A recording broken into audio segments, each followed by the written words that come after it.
Running an online business requires passion, knowledge, and a lot of dedication. Adding the complexities of setting up and managing hosting for your website piles on more work when you already have so many plates spinning. Whether you manage one WordPress website or dozens, Kinsta's managed solutions give you access to a platform that's optimized for the fastest speed, has enterprise-grade security features, and is powered by an intuitive custom dashboard with everything you need to manage your sites efficiently. Plus, Kinsta provides human-only WordPress expert support, which is available 24/7, 365 to assist with even the most complex sites. Forget frustrating AI chatbots. Kinsta gives you complete peace of mind by ensuring that your WordPress sites are always online, secure, and performing at their best. Start your journey with Kinsta today and get your first month free. Don't have time to migrate your site? Kinsta takes care of everything for you. Learn more at kinsta.com/podcast. That's KINSTA.com/podcast.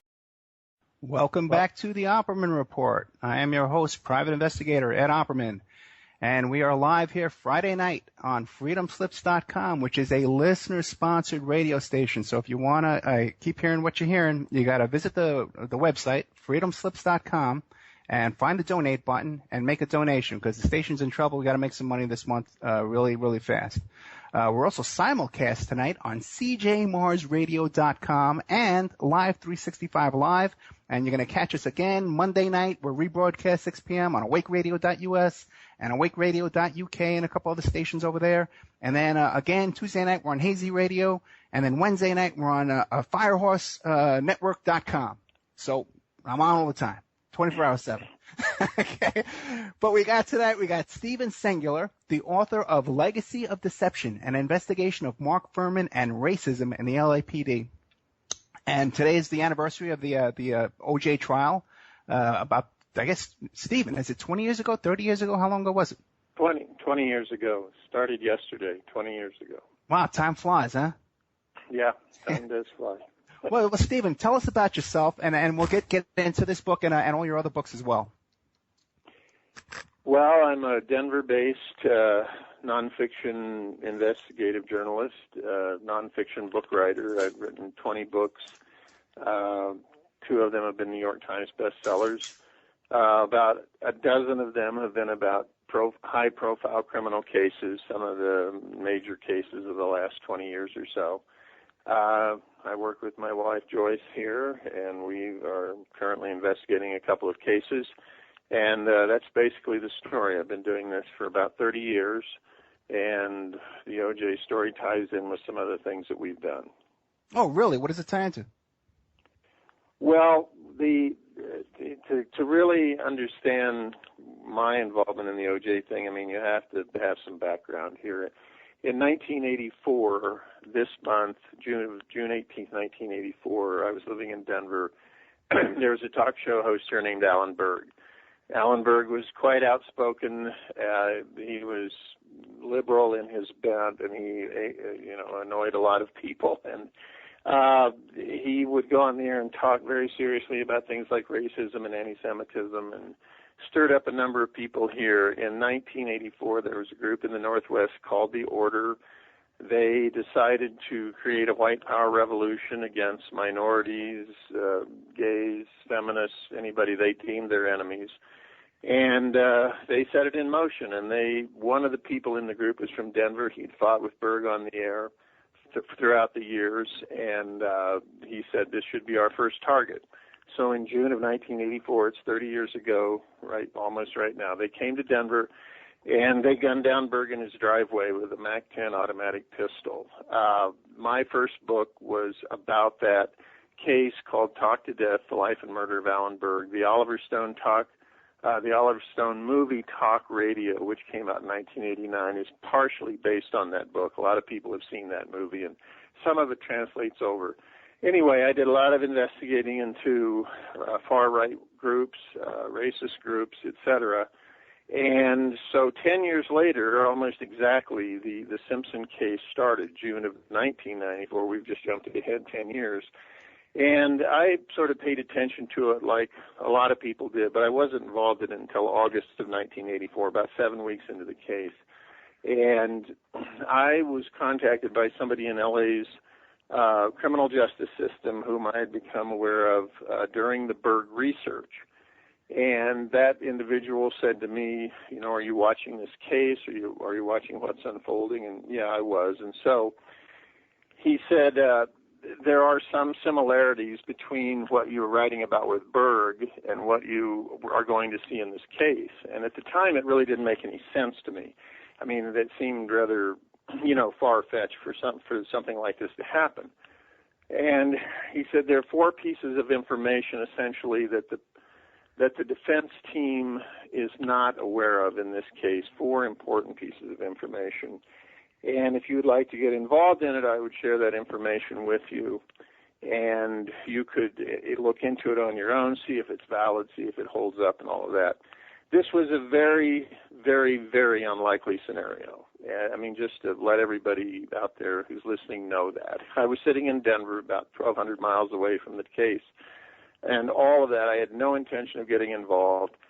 But I was given these 4 pieces of information. I tried to contact the defense. I said, well, why don't I go to the prosecution if this is such important information? They said, nobody there is going to listen to you. Nobody's going to pay any attention to it. They've already convicted Simpson. The case is over in their minds. And so the only people that you would have any shot at is someone on the defense team.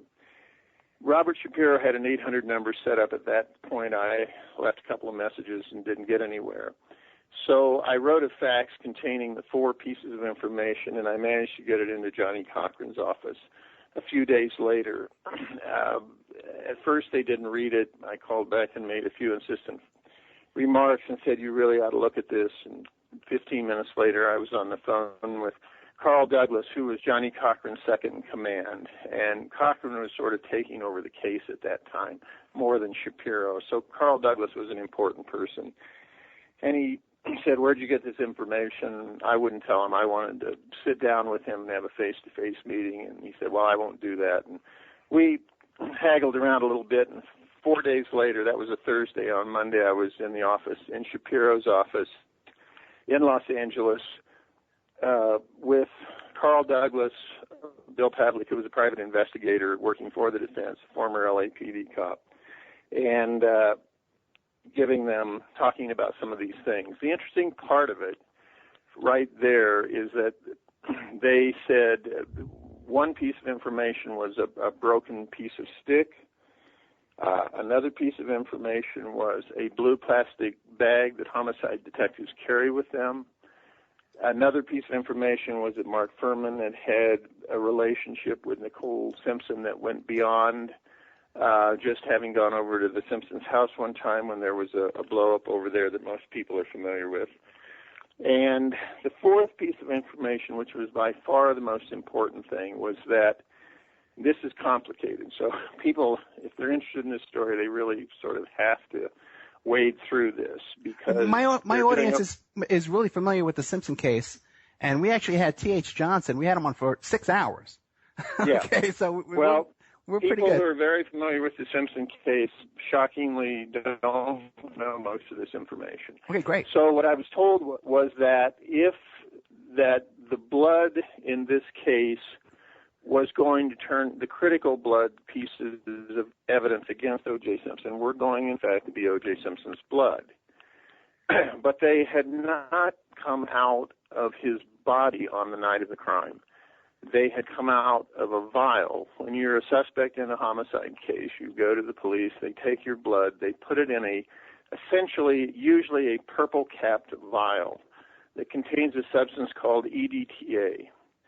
And I was told that that's where the critical pieces of evidence in this case came from, and you could find that out by simply testing the blood samples in this case, because EDTA is an insoluble compound.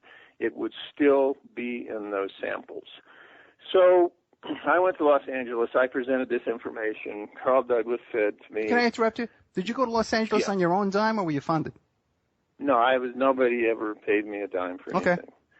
So that gets to the point. Carl said, well, you're a nice guy. Have a nice flight back to Denver. You're dead wrong about everything.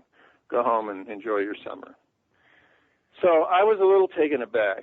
He said that in the room to me, where all of these private investigators, and there were several lawyers in the room, and then he took me out to the elevator, grabbed my arm and said, "Get me some more information."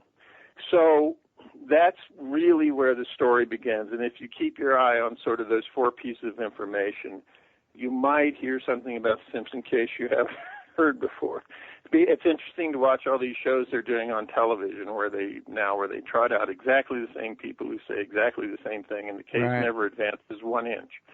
So hopefully, if there's any value in this, it's trying to advance it that 1 inch. So anyway, Carl and I went back and forth, and he said the main thing he said about the blood was that it was absolutely known, that Simpson came back from Chicago 1 o'clock in the afternoon. He goes down to the police station with no legal representation to talk to two investigators, two detectives. He has his blood drawn with no resistance whatsoever. I might pause to ask you here, if you just sliced up a couple of people and left blood all over the place, and 12 hours later somebody wanted to take a sample of your blood, you might consider asking for an attorney. None of that ever happened.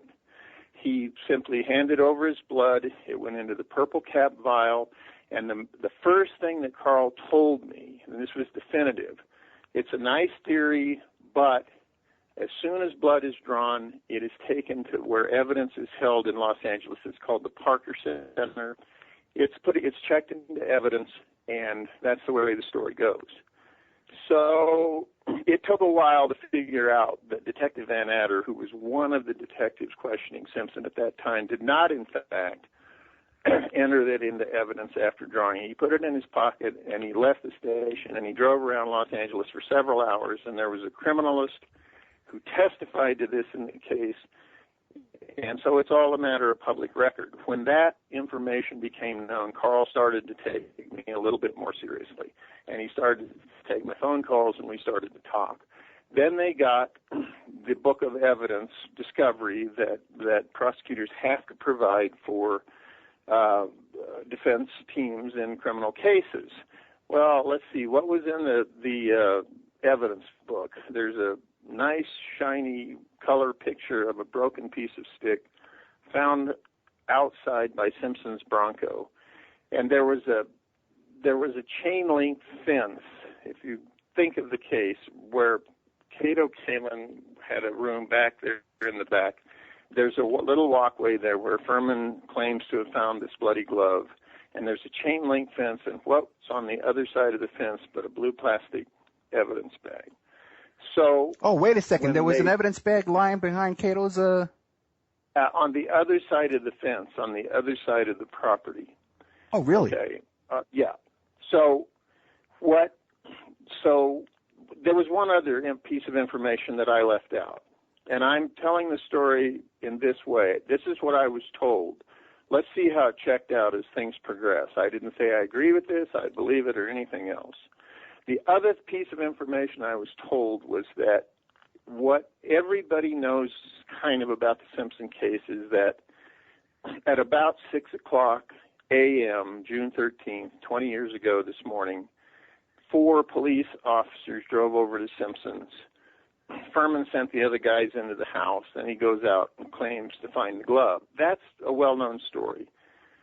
What I was told was that Fuhrman and one other person made a prior trip over to Simpson's before that, around 3 a.m., with the absolute conviction that they would find something on O.J.'s property. They would find some evidence. They would clearly show that he was guilty, et cetera, et cetera. So that's what I was told. If you recall the trial, I was also told that they didn't find anything over there, and they got into a big argument about it. If you recall the trial, there was a woman named Rosa Lopez who lived right adjacent to Simpson. Okay. And she testified in court without prompting or anything else that she heard an argument on the property at 3 a.m. in the morning. That's an important piece of information. So that's the fifth piece of information, which turned out to be testified to in court. So after about 6 weeks or so, I had Carl Douglas's attention, and he was starting to think that there was something to this. My purpose in dealing with them primarily was, to me, there was one provable thing in the case, and that was, is that substance in these blood samples? If that substance is in the blood samples, then it did not come out of his body on the night of the crime. It had to come from the vial. It was also testified to in court that I believe it was 8.5 milliliters were drawn of his blood, which is standard. But what was checked in to the Parker Center was something less than that. So there was all of the blood was not accounted for. Again, it's a matter of public record for anybody who's interested. So I kept saying to Carl, can you just get your hands on some of those blood swatches and test them and see if this is true or false? An incredibly complicated thing to try to do. And anyway, it's a long story. They went back and forth, but I dealt with Barry Scheck, who was the head DNA attorney there, who didn't know anything about EDTA. I dealt with Peter Neufeld, who was his assistant, and I dealt a lot with Carl Douglas. And things began to get more serious. This started in August, the first week of August of 1994. In mid-October 1994, I received a call from Douglas and Cochran. This is about 10 weeks later. The trial hasn't started. And they said, we have a proposition for you. And I said, what is that? And they said, if you will come to L.A. and if you will find out what was done with some of that missing blood in the crime lab, and if you will get that person to testify about this in court, we'll pay you something. I didn't think this would ever work. I didn't think I'd ever see a nickel, but it was too intriguing for an investigative journalist not to say, okay, I paid for the whole thing. I'm an independent journalist. And I went out there, and this stuff gets extremely complicated, but the gist we're with of it you. We're following you. What's that? We're with you, man, and the chat room is all following everything you're saying. Everybody's with you. Okay, so I knew who was the person that they wanted to talk to in the crime lab, and I made contact with her, and I tried to present this to her. She was totally and completely freaked out, and this didn't go anywhere in terms of my being able to do what they wanted me to do, and they never paid me any money and all of that. So there was a lot of conflict and tension that existed between them and any journalist, and certainly me. I mean, I was presenting them with something that nobody else had, and I was trying to determine the validity of all this. So I'm also a writer. I'm also a self-employed writer. So I took all the experience I'd had over the last 3 months, and I wrote up a 15 to 20-page recounting of it and introduced some of these elements into it. I mean, by now we knew that the stick was a part of the evidence. We knew the bag was part of the evidence. We would subsequently learn this thing about Fuhrman and Nicole. We knew that there was an argument on Simpson's property at 3 a.m. that morning. And so it looked like this source was turning out to be pretty good. So I wrote up some things that basically outline what I'm talking about, and I sent it to a publishing house in L.A., and I wrote across the top of it, strictly confidential, no one is to see this, except the publisher. Well, I was kind of surprised when he gave it to the L.A. District Attorney's Office. Wow. The L.A. District Attorney's Office gave it to Carl Douglas. Wow. And that was not good. So that investigative journalism is a dicey game. People trust people for a while, and it's a very, very dicey enterprise. But there's a point to all this, and I'm getting to it, and it's critical to understand in the context of how little people actually know about this case. So, by early November of 1994,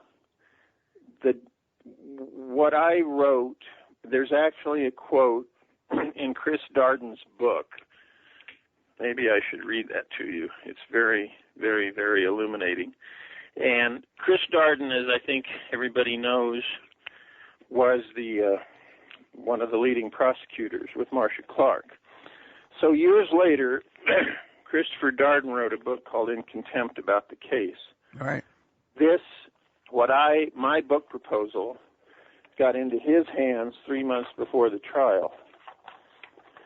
And in his book, which came out years later, this is what he wrote.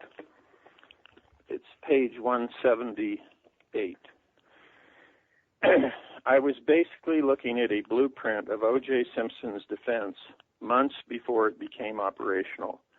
Clearly the guy, that's me, had spent more than a brief moment with Cochran and Douglas. Singular was writing about information that hadn't been made public at the time he wrote his treatment. Later, as the defense team argued their impossible conspiracy theory and reporters wrote about the dream team as if it were the 1927 New York Yankees, I would wonder how much Simpson had paid for a defense that really came from a true crime writer. So that might give a little validity to what I'm saying. Do you have that framed on your wall? No, I don't, but I've got it right here in front of me. So, oh, man, I would have that on my wall. Yeah. So that created a huge rift with Carl Douglas. But the important point of this is that the prosecution then also knew what Simpson was going to present about the blood evidence. And the prosecutors were so totally and completely convinced that they were right and this could never have happened that the trial started in January of 95. In February of 95, this issue came up in court. And one of their DNA people said, this is so outrageous that we will call the FBI in. We will have the FBI test these blood swatches, and we will categorically disprove any of this could have ever happened. Now, this is public record. This is not something I'm making up. They did, in fact, call in the FBI. They did, in fact, test the blood swatches, and guess what happened? They never called the FBI agent as a witness, but the defense did. And the FBI agent testified May 1995, there is something in these swatches consistent with, that's the quote, consistent with EDTA. The defense called their own expert who had far more experience in this kind of thing than the FBI guy did, and he said, yeah, it's in there. So what everything I'm saying amounts to is this, that the prosecution insisted that there was a mountain of evidence against O.J. Simpson. The mountain of evidence consisted of two gloves or a glove that absolutely would not fit his hand. The whole world saw that. And blood evidence that was tainted with a chemical substance, which the world really doesn't know anything about. When Simpson was acquitted, as we all remember, in about 3 hours, which is absolutely incredible, the jurors came out and they talked about this blood evidence, and they talked about what was in the blood. They talked about a lot of other things, but they talked about that. Let me backtrack a little. It's hard to remember the whole story from 20 years ago, but you're doing great. In April of 95, after my book proposal surfaced, and a couple of people wrote about it, the LA Times wrote about it. We got a break coming up. Wait, Mr. Singular, I apologize. We got a break coming up. Okay. We are with Stephen Singular. Fascinating information. The author of the book Legacy of Deception, an investigation of Mark Fuhrman and racism in the LAPD. Stephen, just so you know, when we have the break, because we didn't get a chance to talk before you came on, If we talk over the break, the audience will hear us. We want to keep mute until after the break. Incredible information. A story that has to come out. Well, I'm going to beg him to come back again, by the way. Steven Singler. We'll be right back after this. Okay, welcome back to the Opperman Report. I'm private investigator Ed Opperman. We have with us tonight Steven Singler, author of Legacy of Deception, an investigation of Mark Fuhrman and racism in the LAPD. This is some of the best O.J. Simpson information I've ever heard. The chat room is going nuts. You can find a link to his book on my blog, The Opperman Report. Steven, we only have a half hour left, right?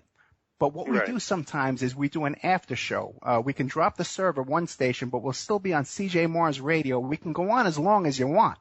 Okay? If you can stay with us a little longer, that'd be great, man. Let me see how much firepower I've got. Okay, no, you're doing great. I'm going to beg you to come back no matter what, but go ahead. If people are interested in this book or other books, the website is Stephen, and that's STEPHEN, singular, SINGULAR.com. So there's a lot of stuff there to look at as well. So to go back to where I was, we're in April of 1995. This is part of the way through the trial, maybe about halfway through.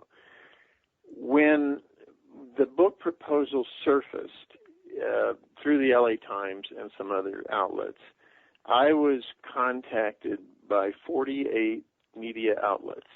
Everybody, New York Times, Chicago papers, LA networks, radio, everything, 48, count them. That the information that was in the proposal and the information that I talked about with these people is this information. And this is very, very important. And it was saying you can concede that the blood they're talking about is O.J.'s blood, but where did it come from, and what can we determine about that blood? So you have an FBI agent who's a blood expert testify that there's something consistent with this element in these samples, and you have the defense team do it much more strongly. In early May of 1995, Barry Scheck said, we have a bombshell coming on ADTA, and they did. So fast forward to October, and Simpson is acquitted on October 3rd. And part of the reason he's acquitted is because the blood evidence fell apart. How many people of those 48 media outlets do you think I was contacted by for a follow-up question on how this had played out in the trial? Zero. Try zero. Yeah. Okay, so I had been told at the very beginning of what the story I'm telling you that there was some connection between my first book about the neo-Nazi assassination of Alan Berg in Denver in 1984 and this case. How could that possibly be? What possible connection could there be? Well, as we learned, we had a violently racist cop commanding or talking about or theoretically collecting the key pieces of evidence in this case. I was told that the stick was used to pick up the glove. The glove was put in the bag. The bag was used to transport the glove over to Simpson's. The stick and the bag were subsequently discarded because they had to be. That's the connection of the stick and the blood, the stick in the bag. We know about the blood. When it became known what a violently racist person this police detective was, even the LAPD was disturbed enough to say, well, we better look into that. And they had an IA, an internal affairs report on Fuhrman that came out sometime later. And we had people come forward in the DA's office or the LAPD. We're talking about the prosecution side here, folks, saying they had heard these comments that Fuhrman had made. There was a report that he put a swastika inside the locker of a fellow police officer because the man was married to a woman who was Jewish. We heard all kinds of things. Is there a connection between what I first wrote about? And then there's one little other thing that's the kicker, and that is that when Alan Berg was killed by this group called the Order in the Northwest, these racist revolutionaries, they were, the murder weapon that killed Berg, the MAC-10 pistol, was found in the home of Gary Yarbrough, one of their group, in Sandpoint, Idaho. Wow. Okay. When Fuhrman retired in disgrace from the LAPD, where do you think he moved? Idaho. Sandpoint, Idaho. Wow. Which was a known sort of retreat for certain LAPD personnel. So how did that play out in the course of this? And the Internal Affairs report also said that Fuhrman had bragged about seeing Nicole Simpson's breast implants. So that's the fifth piece of information. That their relationship, and I'm not suggesting they had an intimate relationship. Let me interrupt you for a second here, because I have some people calling in after the show that I know. I know them through Facebook, and they know Mark Fuhrman through Facebook. And according to them, Fuhrman said that to them. Yeah. Okay. Well, what I'm telling you is what I know from. This is from an Internal Affairs report. Yeah. Yeah. That the LA legal system conducted. So they had people coming forward themselves throughout this and saying, this guy's a problem. And, maybe we should pay attention to look at the evidence a little bit more closely than we have. But, of course, the prosecution team plowed forward, had O.J. try the glove on in front of the world. That was a disaster for them. Had this blood evidence presented in the trial, had Simpson acquitted in no time at all, and then turned around and said, it's the jury's fault. They just couldn't understand the scientific evidence. Whatever they said, whatever spin they put on it, and 20 years later, when they run their TV shows now, let's see, they're talking to Cato Kalin, they're talking to one of the Brown sister. Those are the people they're going to try and illuminate something about this case. The key thing to understand about the O.J. Simpson case, this key, central, absolutely important point is this. There was never a murder investigation done on this case, ever. Fuhrman took the three other guys, over to O.J.'s house at 6 a.m. We know this. He says he found the glove. We know this. The yellow tape goes up around the place. Case closed. If they had taken 2 steps in any other direction, they would have found some very fascinating information about other people involved in this case. And that never happened. And that's the real story of the Simpson case. And until that investigation will probably never happen at this point. But in 1993, there was a young man who hung out in the Goldman circles named Brett Cantor, who had his throat slashed from ear to ear. In 1994, Ron Goldman met the same fate. In 1995, there was a young man from Colorado named Michael Nigg, who was also in the same circles, who ended up shot dead in the parking lot of the El Coyote in L.A. restaurant. If any homicide investigation had been done of any kind in this case past 6 a.m. on the morning of June 13th, 1994, it would have led in other directions. And that was never allowed to happen, and it has never happened today, and it may very well never happen. And the shame of this and the disgrace of this is that you had a jury sit from January until October and do their civic duty and absorb the evidence, and the only view that matters in a criminal case are the 12 jurors in the box. They're the ones that actually have to listen to the evidence. This case has racial elements in it, but it's not really about race, and as it's always presented as being. This case is about evidence. All criminal cases are about evidence. The evidence fell apart in front of the jury, and the jurors paid attention to it. And the mountain of evidence crumbled, and that's what happened. And until it's absolutely disgraceful that the jurors were treated the way they were treated and called the names they were called and were made to look bad in this situation. It's incredibly disturbing. They did their job, they paid attention, and they reached their verdict, and that's what they're supposed to do. And it's stunning how they had no difficulty seeing through this charade, but the rest of America apparently does. Can't do that. So anyway. Amazing. Okay, who was your source in L.A. that was giving you this information?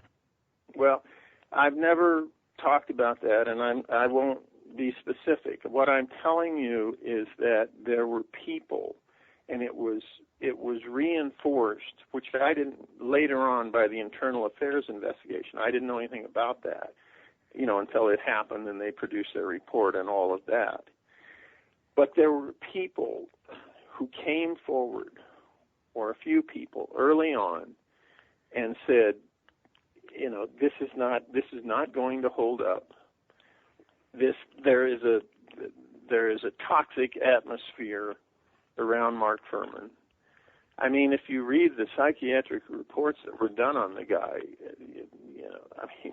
they talk about. Yeah, why don't you give us a little history of Mark Fuhrman? Beating up minority people in the 77th Street Division in Los Angeles until their pants, the officers' pants, are covered with blood.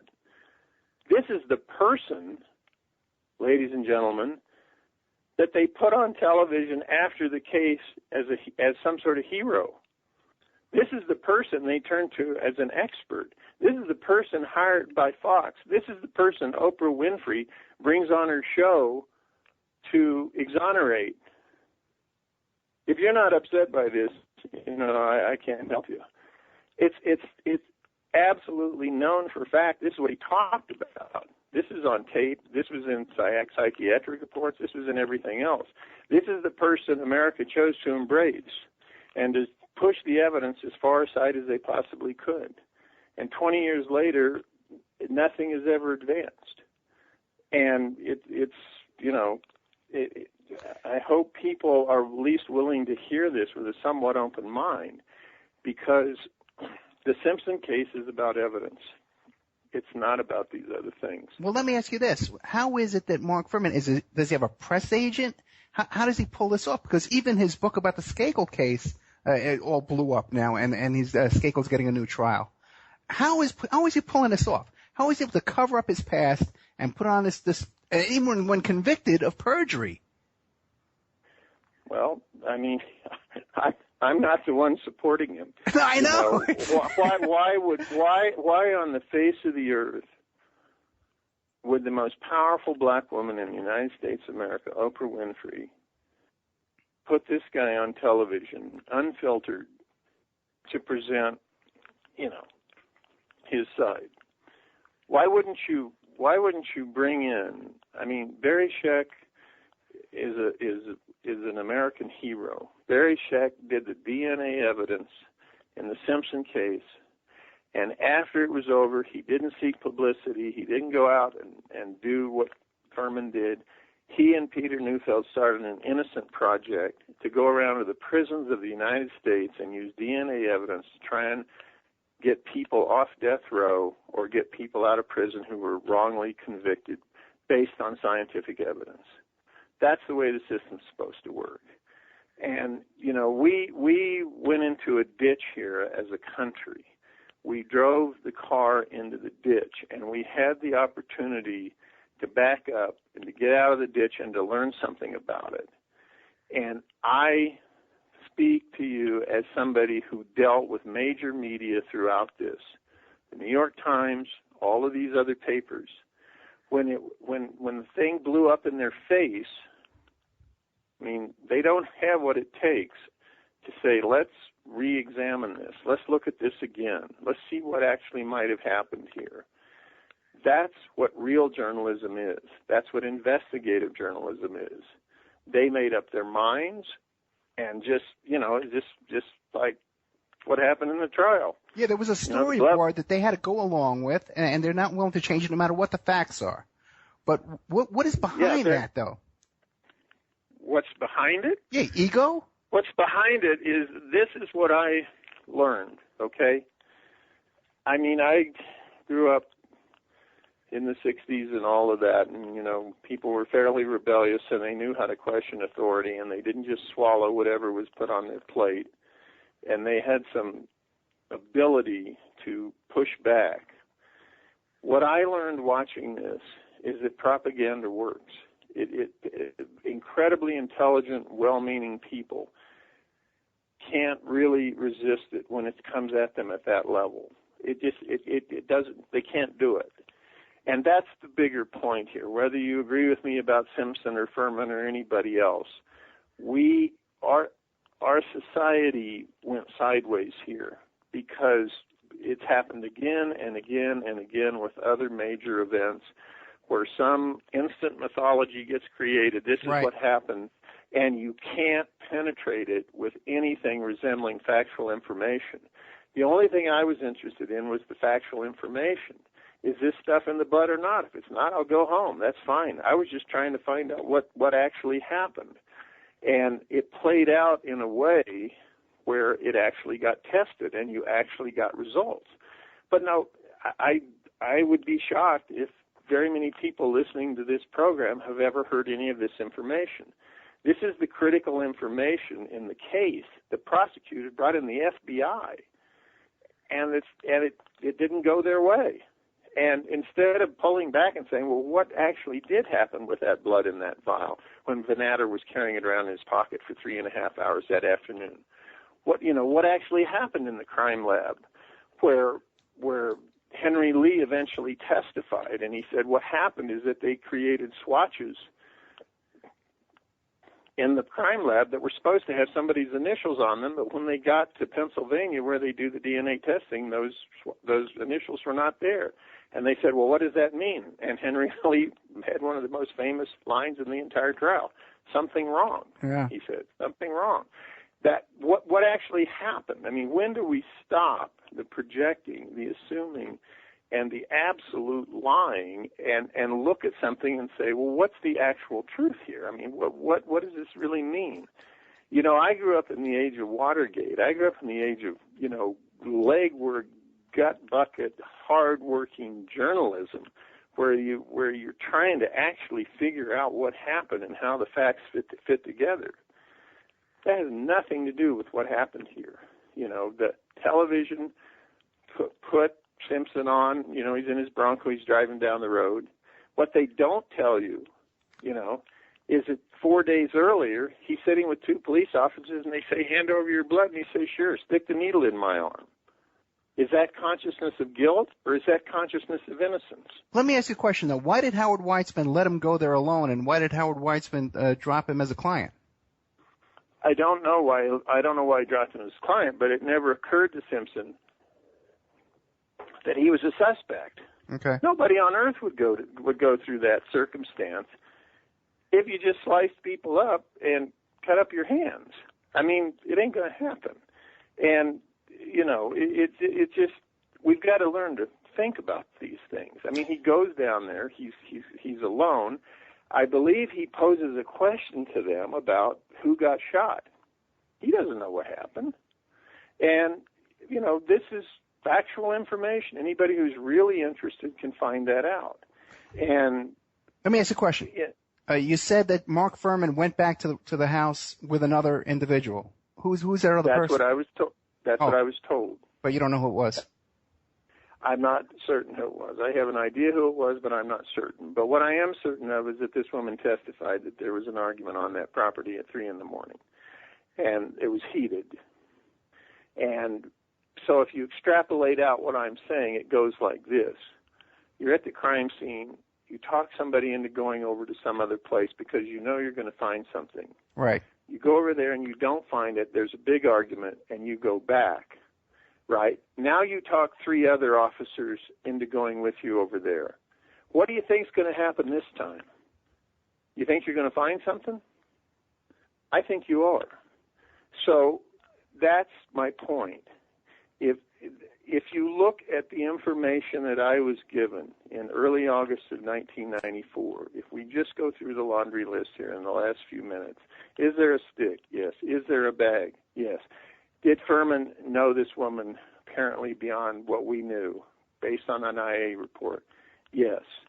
Is there this substance in the blood based on this testing? Yes.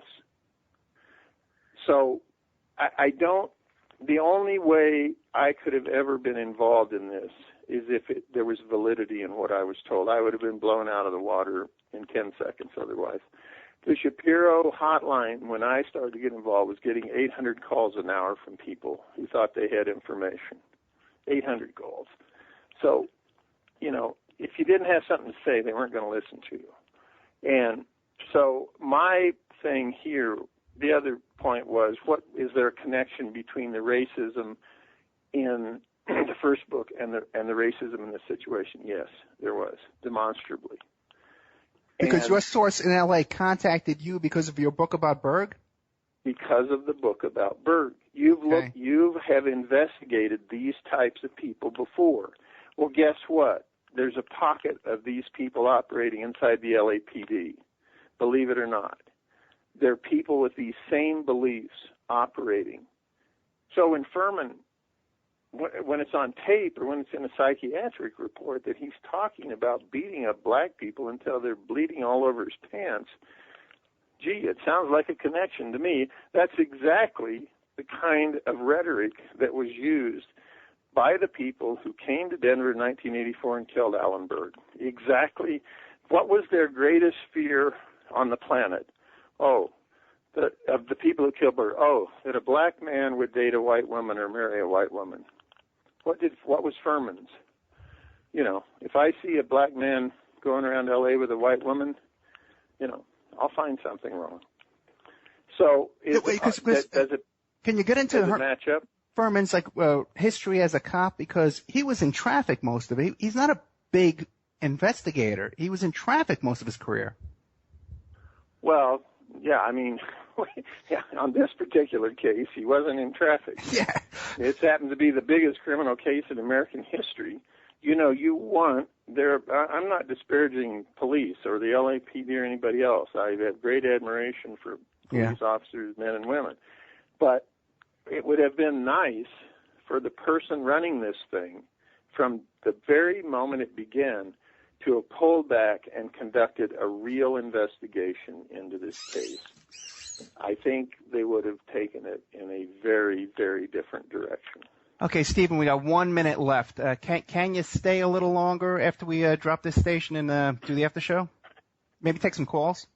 I don't think I can do it right now. Okay, can I beg you to come back another time? Yeah, that'd be great. Okay, man. Stephen Singular, give us your website and your book and how people can reach you and all this kind of stuff. What do you want to say?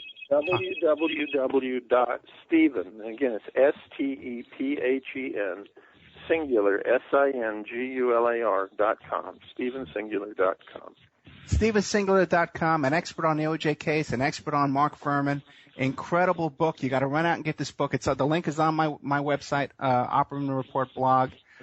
Thank you, Stephen. Hey, don't forget, guys, I'm going to be on Caravan to Midnight on Monday with John B. Wells talking about the Las Vegas Walmart shooter with all the governor candidate and all those guys with me and the sheriff candidate. And next week, we're doing a story about the Cotton Club murders and Roy Radin and Robert Evans and all those guys. I'll see you next week. Thank you.